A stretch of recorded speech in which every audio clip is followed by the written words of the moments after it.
4 जून के नतीजे चल रहे थे। मैं तो अपने काम में कुछ व्यस्त था। बाद में फोन आना शुरू हो गए।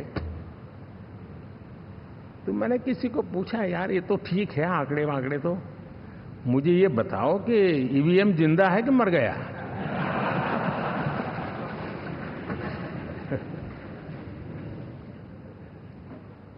क्योंकि ये लोग तय करके बैठे थे कि भारत के लोकतंत्र और लोकतंत्र की प्रक्रिया के प्रति विश्वास ही लोगों का उठ जाए, और लगातार ईवीएम को गाली देना। और मुझे तो लगता था कि शायद इस बार वो ईवीएम की अर्थी का जुलूस निकालेंगे, लेकिन 4 जून शाम आते आते उनको ताले लग गए। ईवीएम ने उनको चुप कर दिया। ये ताकत है भारत के लोकतंत्र की, ये ताकत है भारत की निष्पक्षता की, ये भारत की ताकत है भारत के चुनावी तंत्र की, चुनाव आयोग की। और मैं मानता हूं कि ये आशा करता हूं कि 5 साल तो अब ईवीएम शायद मुझे नहीं सुनाई देगा, लेकिन जब 29 में हम जाएंगे तो फिर से शायद ईवीएम को लेकर के नाचने की शुरुआत करेंगे, क्योंकि इनके सुधरने की संभावना बहुत कम है। और ये जो यहां दिखता है ना पवन, ये पवन नहीं, आंधी है।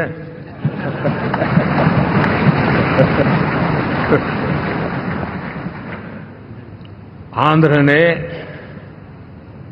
इतना बड़ा हमारे प्रति जनमत दिया है। हिंदुस्तान के लिए एक सामान्य मानवीय की विकास की जो जिजीविषा है, उसका प्रतिबिंब है। साथियों, एनडीए सरकार में हम अगले 10 साल में, मैं बहुत जिम्मेवारी के साथ कह रहा हूं, अगले 10 साल में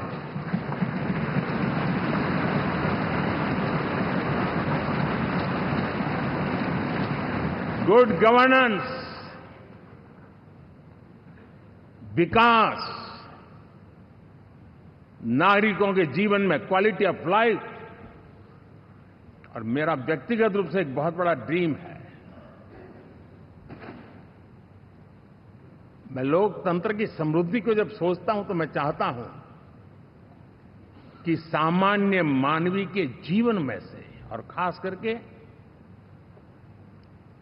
मध्यम वर्ग, उच्च मध्यम वर्ग, उनके जीवन में से सरकार की दखल जितनी कम हो, उतनी लोकतंत्र की मजबूती है। और आज के टेक्नोलॉजी के युग में बहुत आसानी से हम, वरना एक दिन में 10 काम हो तो 10 अलग अलग वो सारी चीजें मांगेंगे।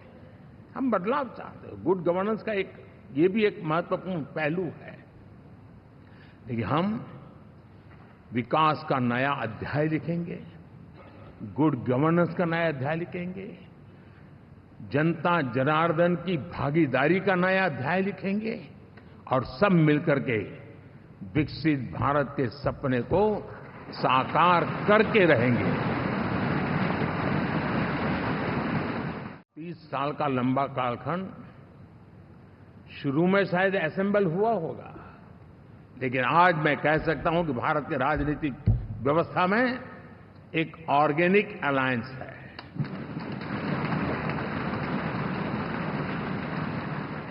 और ये मूल्य श्रद्धेय अटल बिहारी वाजपेयी, श्री प्रकाश सिंह जी बादल, श्री बाला साहब ठाकरे, श्री जॉर्ज फर्नांडिस, श्री शरद यादव, अनगिनत नाम मैं कह सकता हूं, इन लोगों ने जिस बीज को बोया था, वो आज भारत की जनता ने विश्वास का सिंचन कर करके उस बीज को वटवृक्ष बना दिया है। और हम सबके पास ऐसे महान नेताओं की विरासत है, और हमें इसका गर्व है। बीते 10 वर्षों में हमने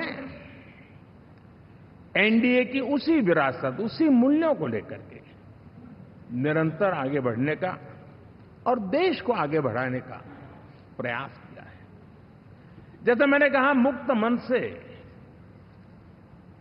राजनीति के विश्लेषक अगर विश्लेषण करेंगे तो देखेंगे कि एनडीए का जो लोग दिखते हैं ना, उसमें एक कॉमन चीज नजर आती है और वो है गुड गवर्नेंस।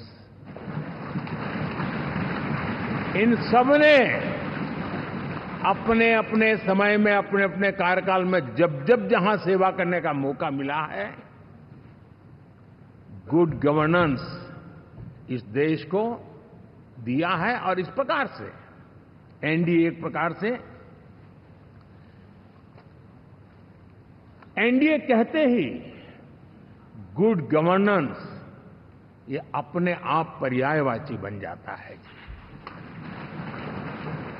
आपने देखा 2 दिन कैसा चला, जैसे हम तो हार चुके हैं, गए, सब चारों तरफ यही दिखता था, क्योंकि उनको अपने कार्यकर्ताओं का मोरल हाई करने के लिए ऐसे काल्पनिक परेड ये करने पड़ रहे हैं। और साथियों,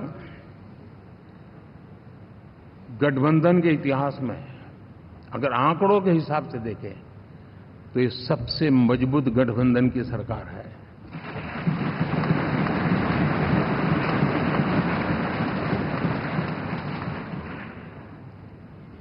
लेकिन कोशिश ये की गई कि इस विजय को स्वीकार न करना, उसको पराजय के छाया में डुबो कर रखना, लेकिन उसकी ऐसी चीजों की बाल मृत्यु हो जाती है और हो भी गई। लेकिन देशवासी जानते हैं कि न हम हारे थे न हम हारे हैं।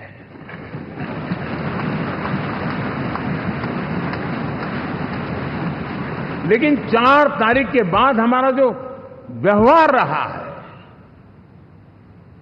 वो हमारी वो पहचान बताता है कि हम विजय को पचाना जानते हैं।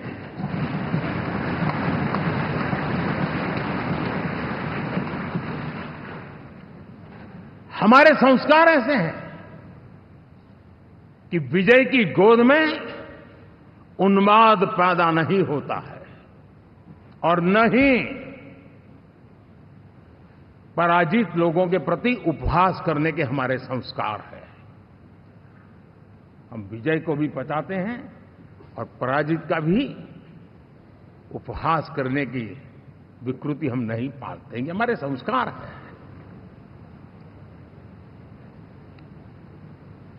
अब किसी भी बालक को पूछो कि भाई लोकसभा के चुनाव के पहले सरकार किसकी थी, तो कहेगा एनडीए। 24 के नतीजों के बाद सरकार किसकी बनी, एनडीए। फिर हारे कहां से भाई? पहले भी एनडीए थी, आज भी एनडीए और कल भी एनडीए है।